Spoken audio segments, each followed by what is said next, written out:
financial disarray, currencies failing, economies in wild flux, jobs being lost. But what if you could build an entirely new economy, one specifically designed for the digital realm? Well, that is the dream behind Bitcoin. Bitcoin is a decentralized electronic cash system that uses peer-to-peer networking along with digital signatures and cryptographics to generate currency. Now, with traditional money, think dollars, the euro, pesos, you've got a central bank, like the Federal Reserve. They issue the currency and they print more or less cash as needed, but not with Bitcoin. Bitcoins are generated using a process called mining. Your computer is given a complex mathematical problem to solve, and the goal is a 64-digit number. If your grey box can successfully solve that algorithm, then congratulations, you are the proud owner of a new block of 50 Bitcoins. The network automatically adjusts the difficulty of mining so that 50 Bitcoins are created roughly every 10 minutes.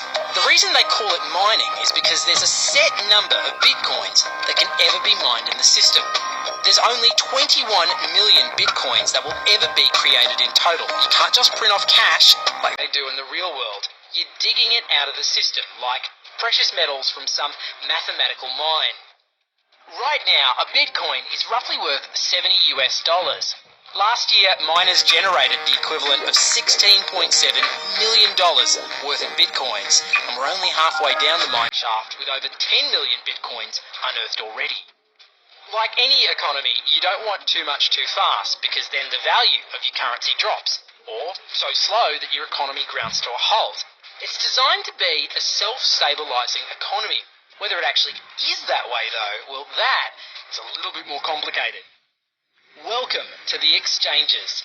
These exchanges allow people to buy and sell Bitcoins with each other. The largest Bitcoin exchange is Mt. Gox.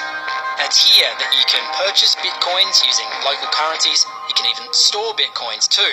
Mind you, that can be a bit risky. Hackers have, on occasion, dangerously destabilized these exchanges. Bitcoin is also the currency that fuels what's known as the dark web. Using software called Tor, you can hide your identity online and access the digital marketplace they call the Silk Road, where sellers flog illegal drugs like LSD, heroin and marijuana. Buyers conduct all transactions using Bitcoin. The influence of Bitcoin is growing. WikiLeaks and WordPress will accept Bitcoin as cash. Even the ideas behind Bitcoin are already changing the way people think about cash. The Royal Canadian Mint have just launched Mint Chip, an electronic currency backed by the Canadian government that borrows a lot from the philosophy of Bitcoin. And ultimately, that is what's most powerful about Bitcoin.